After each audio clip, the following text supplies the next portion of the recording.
Rather than dock in Stockholm, our ship docked in Nynäshamn, a small town 45 minutes to the southwest. This meant we had to take a bus to the city.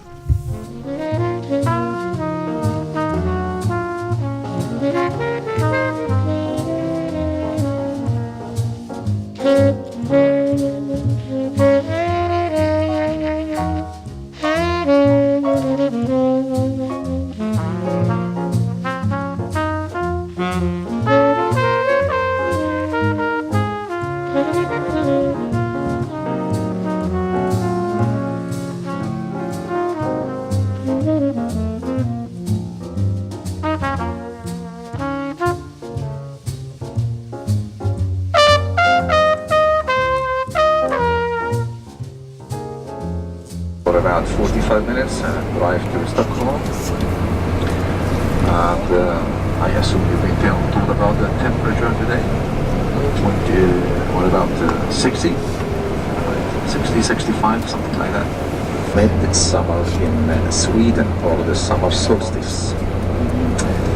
Do we know that it is celebrated in Sweden and Finland only in the world? It is an exclusive Swedish celebration. It's also interesting to mention that the Swedes are the least church-going people in the world, maybe one of the least church-going people in the world. So only 8% of the Swedes attend any church services regularly. So that's why we believe Midsummer celebration is a non-Christian, non-religious celebration, and it used to be a big deal back in the Viking time, about the Viking age, between the 9th and the 12th century. At that time, people used to sacrifice even slaves. Was talking about, founded in 1250, the old city, the medieval city of Stockholm on the right-hand side of the road. Yes, we will, this is behind us now, the biggest island. We will manage to drive on it later on. On the right hand side you can see the Parliament of Sweden from the 1600, this beautiful Baroque style building. Today, now on the right hand side, it's monument. And you see on the right hand side, the smallest island right here, single building.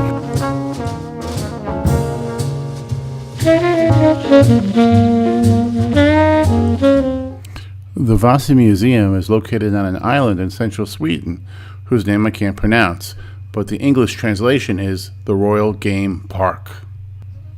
There are many sights to see here, including the Nordic Museum, Skansen, which is sort of a Swedish version of Old Town Williamsburg, and even the ABBA Museum.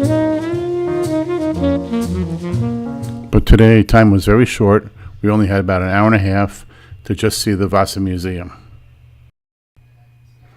But this was not my first visit here. I had earlier had an opportunity to spend the better part of a day touring this museum in October of 2006. I found the story of the Vasa and the museum fascinating. When I returned home to the States, I actually was able to motivate my father through a series of events to build a static model of the ship.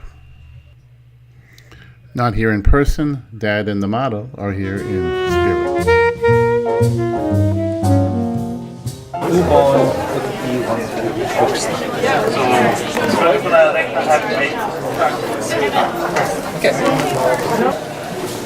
One.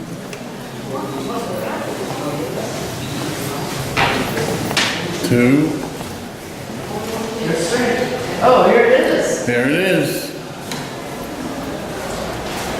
In front of the ship. This is the front, right? Yeah.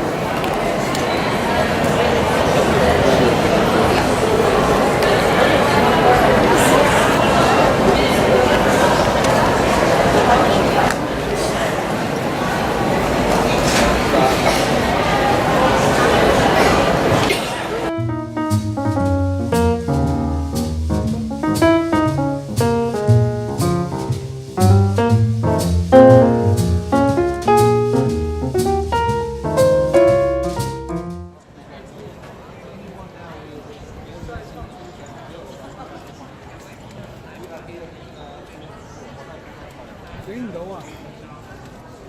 King of Sweden, Gustav II, who contracted him to build the ship in 3 years, between 1625 and 28.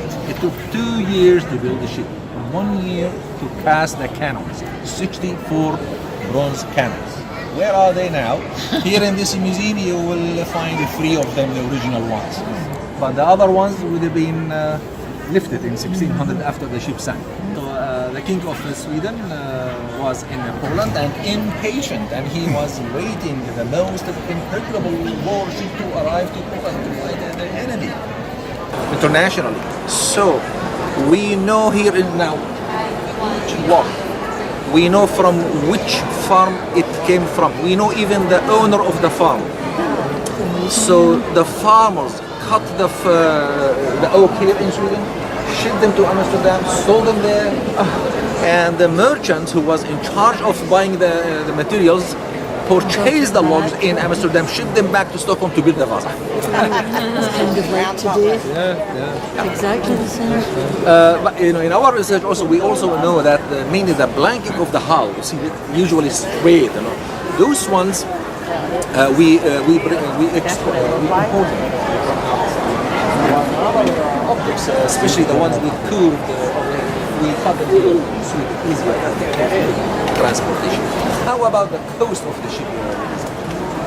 Something was very important. By the 1600 in Sweden we changed from silver to copper. That makes it almost difficult to figure out the actual cost of the ship.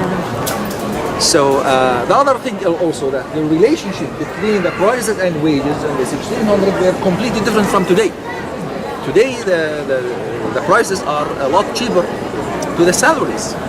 In the 1600 it was on the opposite. So that is another element that makes it very difficult to figure out how much the total cost. But we do know from the accounts that the cost of the cannons, the 64 bronze cannons, $80,000, not dollar, Swedish dollar. That is about twice as much as the total cost of the ship herself. So we have a bit of an idea of the cost. Bronze used to be very costly in Sweden or in Scandinavia in general. And we also know from research about 2.5% of the state budget was needed to build the whole vase in general. 2.5% of Sweden's budget at that time. So it was quite costly, and her maiden voyage, which only lasted 15 minutes after they fired the salute, could not even made her way outside of Stockholm. Her maiden voyage was even shorter than the guided tour I am giving you now. 3 years, I said. 2 years and 1 year for the cannons. When you take 3 times later on, try to find the 3 cannons, they are in anywhere here. What about the other cannons, ladies and gentlemen, before we move on? They salvaged. In 1628, they used, somewhere in your free time, you can find on this level, you can find a bell dive. All right. They use this device technique to lift the cannons from the bottom of the water. And the other 3 ones that they couldn't lift them because they were stuck in the mud. So that's why we could lift them in 1961.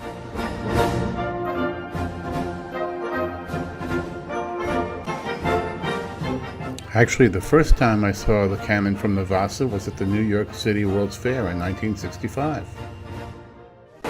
So after they fired the salute, they forgot to close the cannon bolts. They forgot. In the end, the main reason the ship sank is due to poor design. It was unstable, the center of gravity was way too high.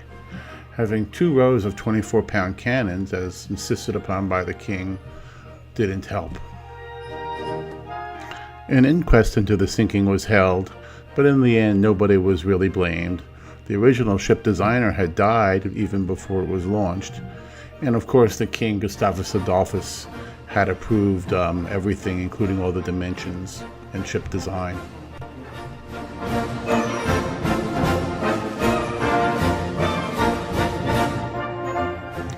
Our second and last stopped by the Royal Palace in Stockholm on the old town called Gammelstad. Прямо траве.